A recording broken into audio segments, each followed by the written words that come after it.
आंगन में हर सुबह एक ही आवाज गूंजती थी, तीखी कड़वी चुभन जैसी, मानो कोई शब्द नहीं सुई हो।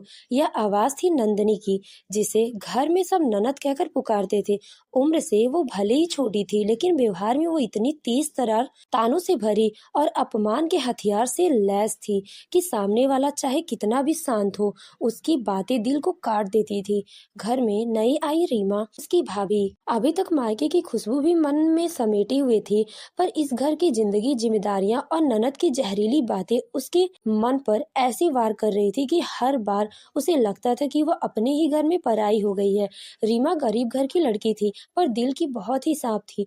काम से भागना उसे आता ही नहीं था, बल्कि वो हर चीज पूरी मन लगाकर करती थी। लेकिन नए घर में कदम रखने के बाद उसे जल्दी ही समझ आ गया था कि वहाँ उसकी मेहनत देखी नहीं जाएगी, सिर्फ उसकी गलती ढूंढी जाएगी।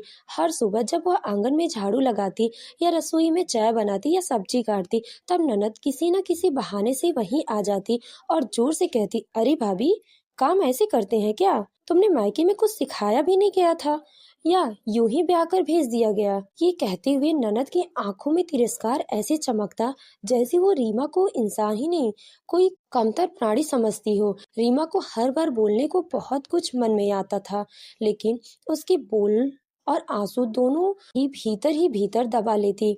उसके संस्कारों ने उसे ये सिखाया था कि बहू होकर बहस नहीं करनी चाहिए, इसीलिए वो मौन रहती, बस भीतर से टूटी रहती।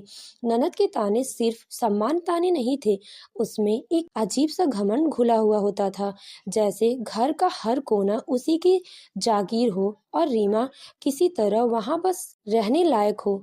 अगर कभी रीमा कोई गलती कर देती, जैसे चाय में ज्यादा चीनी पड़ जाना या सब्जी में नमक कम हो जाना, तो ननद उस पर बात को इतना बना देती कि रीमा कई घंटों तक खुद को कोसती रहती। उसकी सास भी ननद की बातों को धीरे सिर माथे ले लेती, क्योंकि वो अपनी बेटी की हर बात को सच मानती थी। ऐसे में रीमा की तकलीफ बढ़ना स्वाभाविक ही था। हर बार जब ननद उसे डांटती, रीमा का दिल धक धक करता कि कहीं घर के बाकी लोग भी उसे गलत ना समझ ले। धीरे धीरे ननद का शौक बन गया था रीमा की गलतियां ढूंढना। कभी वो रीमा को सबके सामने नीचा दिखाती, कभी अपनी सहेलियों के सामने उसका मजाक उड़ाती। एक दिन तो उसने हद ही कर दी थी, जब वो अपनी 3 सहेलियों को लेकर आंगन में आई, जहां रीमा कपड़े सुखा रही थी। सहेलियां तो पहले बदमिजाज थीं।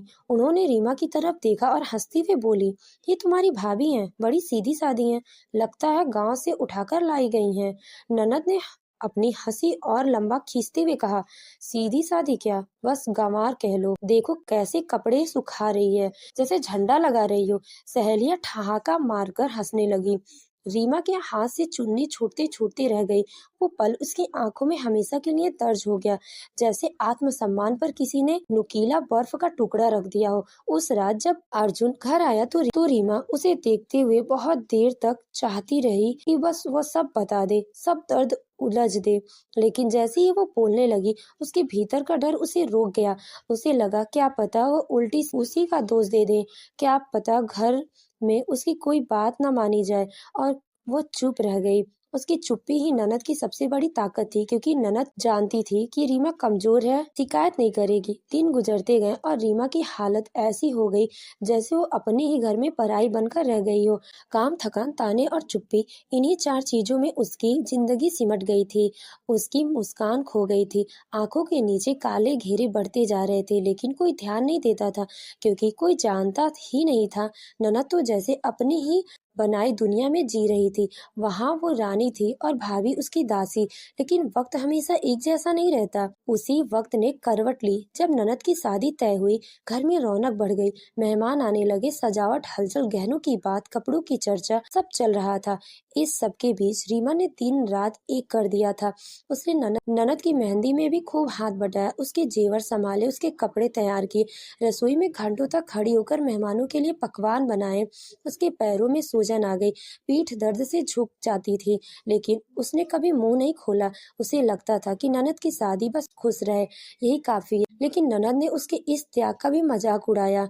एक बार सबके सामने उसने कहा, भाभी, आपसे तो काम संभाला ही नहीं जाता, बस इधर उधर करती फिरती हो। देख लेना, कल को मेरे ससुराल में कोई ऐसा काम करे ना, तो मैं 2 मिनट में सीधा कर दूं। रीमा ने एक पल को आंखें नीचे कर ली। उसका दिल कहता, बस एक बार बोल दे, बता दे कि वो दिन भर कितनी मेहनत करती है, लेकिन उसकी जुबान बंद ही रही। शादी पूरे धूमधाम से हुई, सबने नाच गाना किया, बारात आई, दुल्हन विदा हुई और चली गई अपने नए घर में। रीमा ने उसे जाती हुई देखा, उसके मन में एक हल्की सी शांति आई। अब शायद घर में शांत वातावरण होगा, लेकिन नहीं, असली मोड़ तो ननद की शादीशुदा घर पहुंचने के बाद शुरू हुआ। नंदनी की विदाई उसी शाम हुई थी, जब सूरज आकाश के कोने में लाल होते होते थक चुका था और घर के आंगन में हल्की ठंडी हवा चल रही थी। सबने उसे विदा किया, पर सबसे ज्यादा भावुक रीमा हुई थी। उसने मन में सोचा, अब शायद ननद को समझ आएगा कि एक नए घर में कदम रखना कितना कठिन होता है, और शायद वह किसी दिन उसे फोन करके एक छोटी सी सॉरी भी कह दे। लेकिन ननद के मन में अभी तक घमंड की परतें थी, जिन्हें जिंदगी का तूफान जल्दी ही तोड़कर फेंकने वाला था। ननद जब अपने ससुराल पहली बार पहुंची तो शुरुआत में सब कुछ ठीक था। शादी का जोश, मेहमानों का स्वागत, हंसी ठट्ठा, रिश्तेदारों के आना जाना, ये सब कुछ उसे लगा कि वो बिल्कुल सही जगह आई है। लेकिन जैसे ही मेहमान एक एक करके विदा होने लगे, घर का असली चेहरा उसके सामने आने लगा। पहले ही दिन उसकी सास ने ताना मार कर कहा, देखते हैं बहू कितना काम करती है, सिर्फ सज धज कर रहने से घर नहीं चलता। ननद को लगा ये सामान्य बात होगी, लेकिन दूसरे दिन उसकी सास ने उसे रसोई में घुसा दिया। नए नए बहू होने के दिखावा मत करना, सुबह की चाय, नाश्ता और दोपहर का खाना सब तुम्हें बनाना है। ननद चौंक गई। उसने सोचा कि शुरुआत में उसे आराम मिलेगा, मायके में जो तानाशाही वाली आदत थी वो यहाँ भी चलेगी, लेकिन ससुराल की बात कुछ और ही थी। यहाँ कोई उसकी चापलूसी नहीं करने वाला था, कोई उसकी हर गलती पर चुप नहीं रहने वाला था, और कोई उसके झूठे गुस्से से डरने वाला नहीं था। उसे रसोई में खड़े खड़े 2 घंटे हो गए थे और उसने गलती से दाल में थोड़ा सा नमक ज्यादा डाल दिया था। उसकी सास ने कटाक्ष कहते हुए कहा, तुम्हारी माँ ने कुछ सिखाया भी है कि बस सजना संवरना सिखाया है, खाने में नमक भी नहीं नाप पाती। ननद का दिल बैठ गया। उसी पल उसे याद आया कि वह भी इसी तरह अपनी भाभी रीमा को ताना देती थी, खाने में नमक, मिर्ची, रोटी की नरमी, हर चीज में कमी निकालती थी। लेकिन अब वही ताने उसके कानों में गूंज रहे थे और अंदर सिर्फ इतना था कि यहाँ कोई उसे प्यार से समझा नहीं रहा था।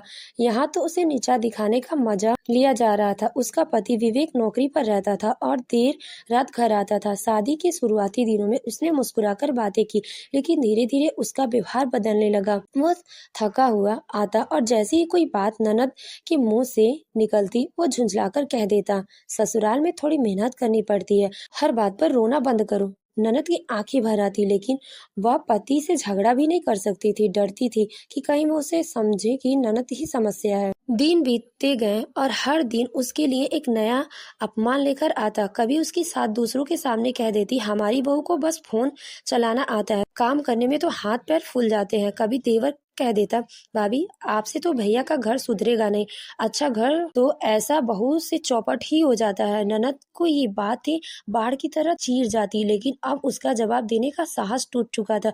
एक दिन ऐसा हुआ कि सुबह 4 बजे ही उसकी सास ने दरवाजा ठोक दिया और चिल्लाई, उठ जाओ बहू लोग, सूरज ढलने के बाद नहीं सोते, पूरे घर की सफाई करनी है, मेहमान आने वाले हैं। ननद के पैर कांप गए। वह नींद में थी, थकी हुई थी, लेकिन उठना पड़ा। उसने झाड़ू उठाई, लेकिन उसकी पीठ दर्द से झुक रही थी।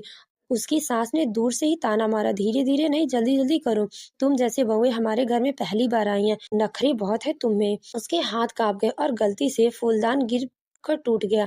बस फिर क्या था, बहू को पहले ही हफ्ते इतना बड़ा नुकसान कराना था। ये कैसी बहू आई है हमारे घर में, संभालना तो आता ही नहीं है, नखरे लाख है। उसकी सास की चिल्लाहट पूरे घर में गूंज गई। ननद की आंखें डर से भर गईं। उसके होठ कांप रहे थे, लेकिन वो कुछ बोल भी नहीं पा रही थी। उसकी आंखों से आंसू निकलने पर उसने सिर झुका लिया। यह वही ननद थी जो कभी रीमा को रुलाकर मजा लेती थी और अब खुद अपमान के बोझ में दब रही थी। रात को जब उसका पति घर आया, उसने सारी बात बताई तो चिढ़कर बोला, माँ को लेकर शिकायत मत करो, गलत तुम ही होगी, और जिंदगी में इतना रोना मत, दुल्हन हो या नौकरानी, काम करना तो पड़ता ही है। ये सुनकर ननद का दिल जैसे चकनाचूर हो गया। अब उसके लिए हर दिन बोझ बन गया था। हर सुबह उठने से डर लगता था, हर आवाज से दिल धक धक करता था। रसोई में हाथ कांपते और रात को सोते वक्त उसके शरीर में दर्द भर जाता। धीरे धीरे उसकी हालत इतनी खराब होने लगी कि खाना भी उसके गले से नहीं उतरता। घर में कोई उसे ढंग से बात नहीं करता। अब बस आदेश देते, गलती पकड़ाते, ताने मारते और हुक्म चलाते। ननद ने कभी सोचा भी नहीं था कि जिस लड़की को उसने अपने घर में बेइज्जत किया था, एक दिन वो खुद उसी जगह पर खड़ी होगी और उसे उसी दर्द का स्वाद चखना पड़ेगा। कुछ दिनों बाद हालत और बिगड़ गई। एक शाम उसकी सास सबके सामने कहा, इस बहू को तो घर चलाना ही नहीं आता, ना काम करती है ना ढंग से जवाब देती है, बस ऐसे ही मेकअप करके आई थी, हमारा घर चमका देगी। देवर ने बीच में हंसते हुए कहा, भाभी आप तो मायके में बहुत शेरनी होंगी, यहाँ तो बकरी बन गई हैं। सब हंस पड़े। ननद को लगा कि कोई उसका गला घोट रहा हो। उस दिन पहली बार ननद को ऐसा लगा कि वो सचमुच रीमा को समझती है। वो दर्द, वो अपमान, वह अकेलापन, वह बोझ, सब कुछ उसके सीने पर ऐसे चढ़ गया कि वह सांस भी नहीं ले पा रही थी। रात को अकेली अपने कमरे में बैठकर वह इतनी जोर से रोई कि तकिया भी उसके आंसू से भीग गया था। वह उन रातों में अपनी सबसे बड़े गुनाह को समझने लगी। रीमा को सताना। वो सोचती थी कि भाभी बेकार है, नालायक है। अब उसे पता चला कि भाभी कितनी मजबूत थी, कितनी सहनशील, क्योंकि वही सब कुछ तो अब झेल रही थी। उसे अपने हर ताने पर शर्म आने लगा। एक दिन हालात इतने बिगड़ गए कि उसकी सास ने उसे सबके सामने कह दिया, तुम चाहो तो मायके जा सकती हो, हमें ऐसी बहू नहीं चाहिए जो रोती रहे और काम ना करे। वह बात तीर की तरह ननद के दिल में लगी। उसने फैसला किया वह मायके लौटेगी, लेकिन यह लौटना आसान नहीं था, क्योंकि जिस भाभी को उसने रुलाया था उसी के सामने अब उसे टूटी हुई हालत में खड़ा होना था। उसने अपना छोटा सा बैग उठाया, आंखों में आंसू लिए घर से बाहर निकली और मायके के रास्ते कदम रखा। रास्ते भर उसका शरीर कांप रहा था। उसका मन डर और शर्म दोनों से भरा था। उसे समझ नहीं आ रहा था कि घर पहुंचकर उसकी भाभी रीमा उसे कैसे देखेगी, नफरत से, तिरस्कार से, या शायद बिल्कुल नजरअंदाज कर देगी। लेकिन ननद की जिंदगी का सबसे बड़ा झटका अभी बाकी था और उसका सामना वह मायके में कदम रखते ही करने वाली थी। जब ननद मायके के दरवाजे पर पहुंची तो उसके कदम इतनी बुरी तरह कांप रहे थे कि उसे दरवाजे का कुंडा पकड़ना पड़ता। चेहरे से सारा रंग उड़ चुका था, आंखें सूजी हुई थी, बाल बिखरे हुए थे और कपड़े भी जैसे सफर में उसके दर्द की गवाही दे रहे थे। वह एक पल को रुकी, क्योंकि उसे डर लग रहा था यह वही घर था जहां वो कभी रानी की तरह रहती थी, जहां उसकी बात को भगवान का आदेश समझा जाता था, जहां उसकी हर इच्छा पूरी होती थी। लेकिन आज वह उसी घर के सामने खुद को एक टूटी हुई पराई की तरह महसूस कर रही थी। दरवाजा रीना ने ही खोला। रीना वही थी, वैसी ही शांत, वैसी ही सादी, वैसी ही कोमल, पर उसकी आंखों में अब एक अजीब सा संतुलन, आत्मविश्वास था। ननद जैसे ही सामने आई, वह कुछ सेकेंड उसे देखती रह गई। दोनों के बीच एक खामोशी की दीवार खड़ी हो गई, चुभती हुई, भारी घुटन पैदा करने वाली खामोशी। रीना ने बिना कुछ बोले दरवाजा थोड़ा और खोल दिया, मानो कह रही हो अंदर आओ। ननद की आंखों से आंसू बह निकले। वह अंदर आई, लेकिन कदम जैसे पत्थर के हो गए हों। उसकी हालत देखकर रीना ने एक पल के लिए उसका हाथ पकड़ना चाहा, फिर खुद को रोक लिया, क्योंकि वो जानती थी दर्द को समझाना आसान नहीं है, पर घाव देने वाले को तुरंत सहलान देना इतना आसान नहीं। माँ बाहर आई है तो ननद को उस हालत में देखकर घबरा उठी। क्या हुआ ननद, ये हाल कैसे हो गया? ननद ने बोलने की कोशिश की, पर अचानक गले से आवाज ही नहीं निकली, जैसे शब्द अंदर ही अंदर घुटकर मर गए हो। माँ बार बार पूछती रही, पर ननद बस रोती जा रही थी। और उस पल पहली बार रीमा आगे बढ़ी। उसने ननद के कंधे पर हाथ रखा। वह स्पर्श इतना कोमल था, इतना अप्रत्याशित था कि ननद की रुलाई फूट पड़ी। रीमा ने धीरे से पूछा, ननद क्या उन्होंने तुम्हें बहुत सताया? ये सवाल किसी ने ताने जैसे बिल्कुल नहीं था। ये सवाल एक दर्द को पहचानने वाले का दिल था। और ननद की सारी हिम्मत टूट गई। वह जमीन पर बैठ गई, दोनों हाथों से अपना चेहरा ढक लिया और बच्चों की तरह फूट फूट कर रोने लगी। उसकी सांसें तक टूट रही थी, उसके कंधे कांप रहे थे, उसकी आवाज कांपते हुए बाहर निकल रही थी। भाभी, मेरे से बहुत गलती हो गई। मैंने आपको बहुत सताया, बहुत बहुत, लेकिन वहाँ वहाँ तो मुझसे भी बुरा। वो बोल भी नहीं पा रही थी, उसके शब्द कांप कर गिर रहे थे। रीमा घुटनों के बल बैठी और पहली बार उसकी पीठ सहलाई।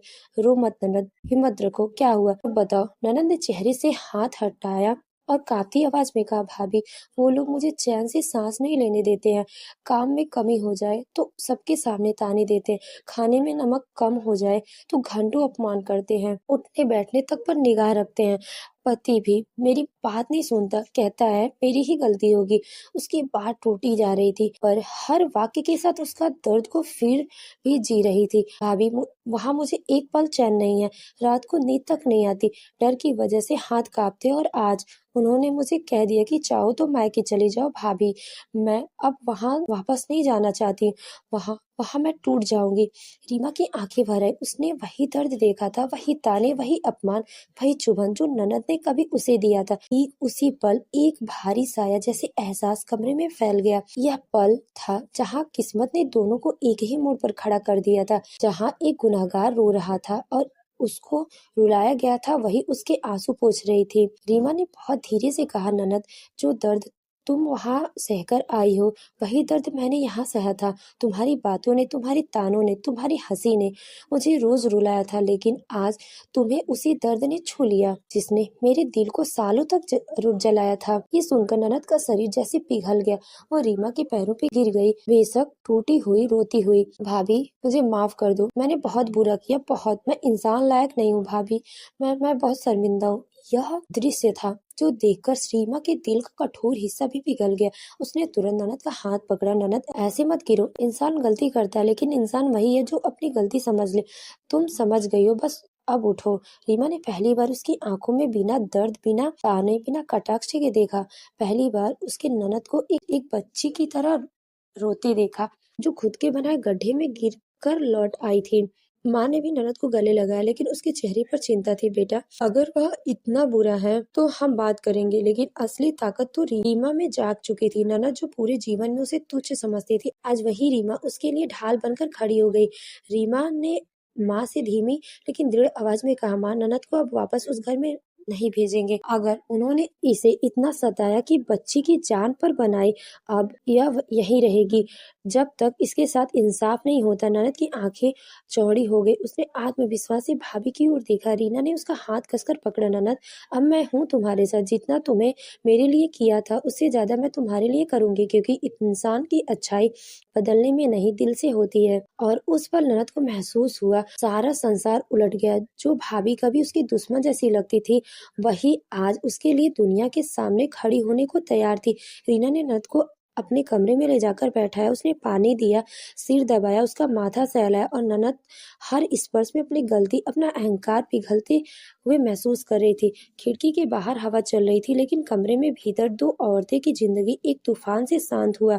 और उसी रात रीना ने एक ऐसा फैसला लिया, उसने ननद के ससुराल वालों को नींव हिलाने वाली। तो दोस्तों, आपको क्या लगता है, रीना अपने ननद के लिए लड़ पाएगी? दोस्तों, अगर हमारी कहानी आपको अच्छी लगी हो तो वीडियो को लाइक करें और हमारे चैनल को सब्सक्राइब करना ना भूलें। धन्यवाद।